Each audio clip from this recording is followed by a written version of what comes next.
Hey guys, welcome back to the channel. In today's video, we'll be recreating this skirt with a basque waistline of these two pieces.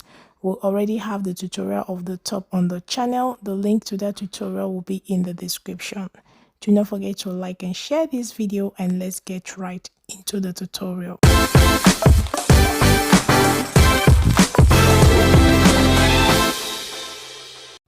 This line here will serve as my waistline, my hip line, and half the length of my skirt.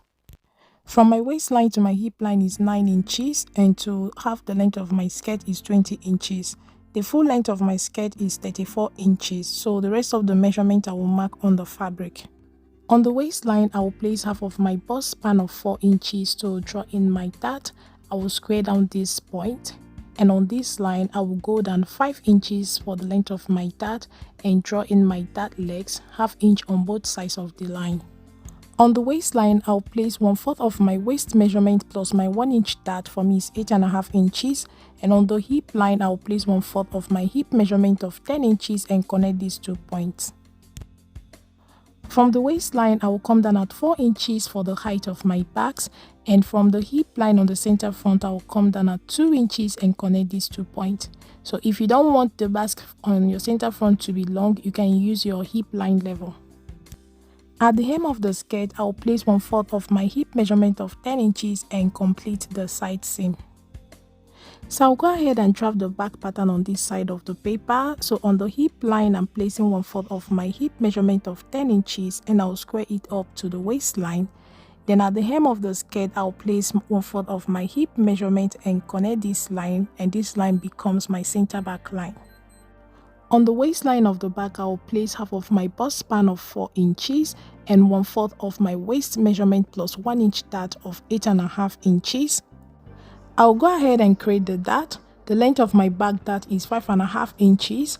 I'll draw in the dart legs ½ inch on both sides of the line and draw in the side seam. From the waistline, I'll come down at 4 inches for the height of the basque, and on the center back from the hip line, I came down at 2 inches and I'll connect these 2 points. I will slash open the pattern up to the hip line to enable me close in the dart. This skirt has no dart, and I will also match up the side seam of the waistline. You can see on our pattern that we have a sharp V on the side seam of the waistline, so I'm going to smoothen it out so that we'll have a smooth line running from the back all the way to the front.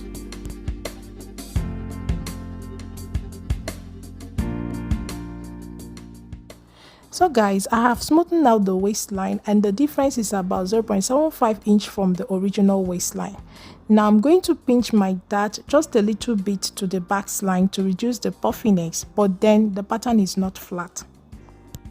Now from my new waistline, I will replace the height of my backs, and this time I decided to use 5 inches instead of 4. If you're going to use 4 inches on the center front, please come up by 1 inch, except where you like the way it came out on me. With this point now, I'll connect it to have that smooth curve running from the center front, on the sides, and to the center back.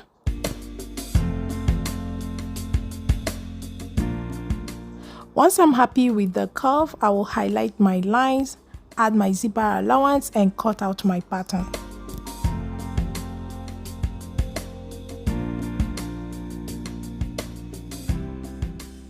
So guys, we are done drafting the pattern of the upper part of this skirt, and this is what our pattern looks like. I'm just labeling it. Now for the lower part, we are going to be using the slash and spread method. So I'll draw the slash lines on the pattern, and I'm spacing it by 1.5 inches, and I'll use this to cut the lower part of my skirt.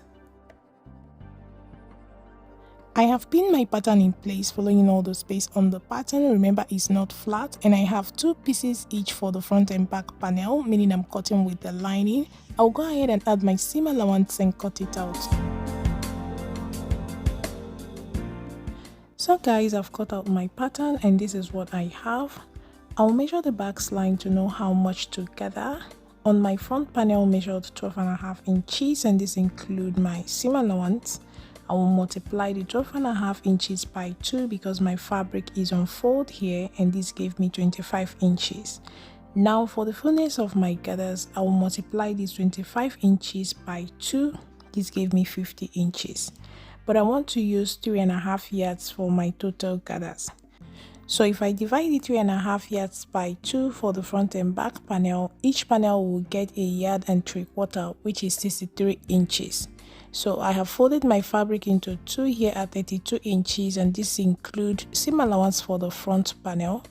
The same goes for the back panel, but with 3 inches seam allowance, 1 inch for the side seam and 2 inches for the zipper. So you decide how full you want your gathers to be. You can multiply your measurement by 3, by 4, it all depends on your preference. This line is the hem of my skirt. Before we continue, I will reconfirm the length of my skirt on the pattern. On the pattern, I used 20 inches, but the full length of my skirt is 34 inches.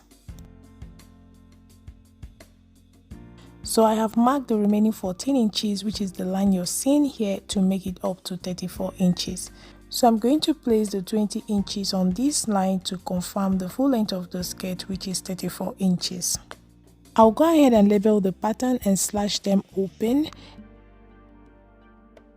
Do not forget to mark out your seam allowance and your zipper allowance. Then I'll place them on that 20 inches line and pin them in place, spacing them by 3.5 inches each.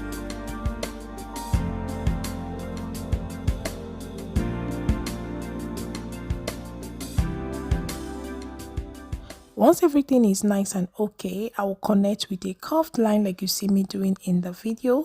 Then I'm going to fold it on that 20 inches line to make sure that it is parallel to the floor, and I'll cut it out.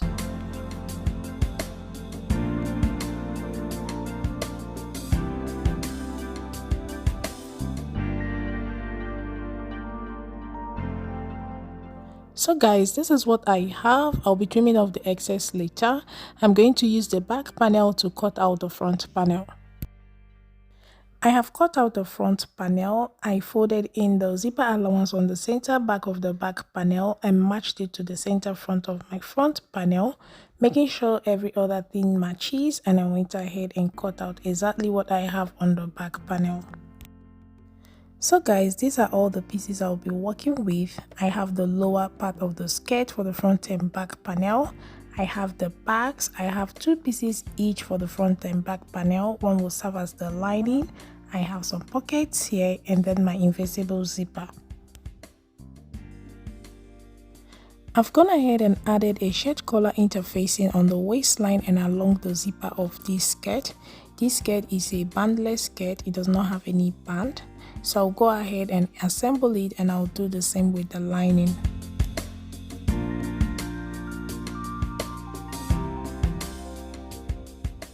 I have assembled the pieces, the main piece and the lining. I'll go ahead and assemble the lining to the main piece on the waistline.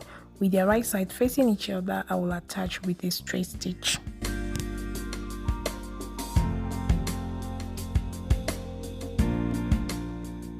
I'll notch round the curved corners and top stitch the seam allowance to the lining.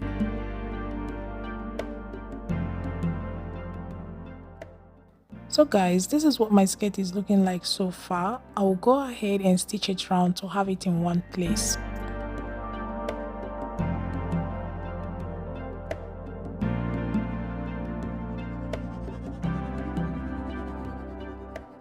I have done all that I said, and this is what the basque of my skirt is looking like. The next thing I'm going to do is to work on the lower part of the skirt. I'm going to start by trimming off this excess. Then I will match the front and back panels together to ensure that their length is exactly the same, and I'll trim off any excess. Before I run my basting stitches, I'll go ahead and attach my pocket. So I came down by the ½ inch hole, attach the lower part to the baseline to pin my pocket in place, and I'll do this on all 4 sides, and I'll be attaching this pocket off camera.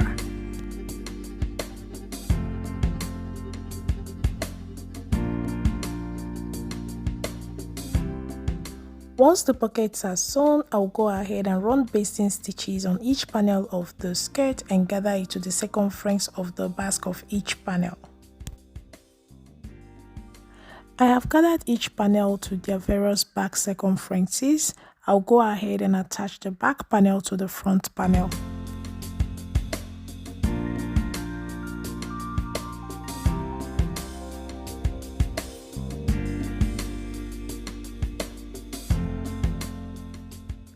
So guys, I've done all that I said. I have attached the back panel to the front panel and have overlocked all the raw edges. The next thing I'm going to do is to attach the backs to the gathered lower part of the skirt. I will mark the center front of the skirt with my chalk and I will match it up with the center front of the basque and pin in place. I will match up their side seams, making sure that the gathers is evenly spread and that the seam allowance is pushed towards the center front because of the pocket. I'll match the zipper allowance on the backs to the zipper allowance on the lower skirt and pin the rest of the skirt.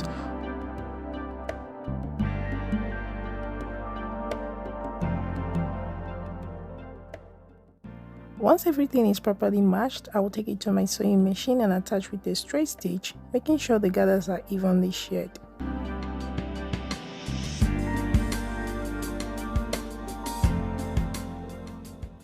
So guys, I have attached the lower parts to the backs and have overlocked all the raw edges. So here I'm giving it a good press to relax the seams and make everything nice and smooth.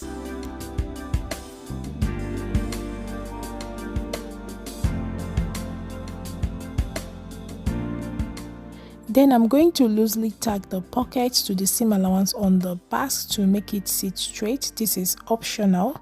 I'm going to make a very loose stitch and I'll show you guys what it looks like.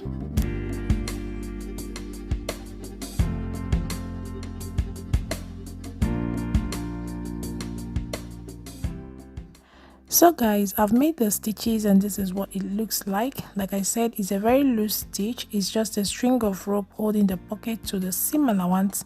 This is just to make your pocket sit straight and make it easily accessible.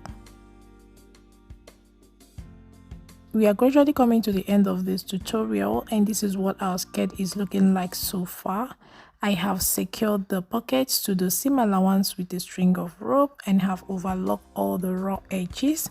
The next thing I'm going to do is to attach our invisible zipper, overlock the raw edges, hem the hem of our skirt, and I'll show us the final look.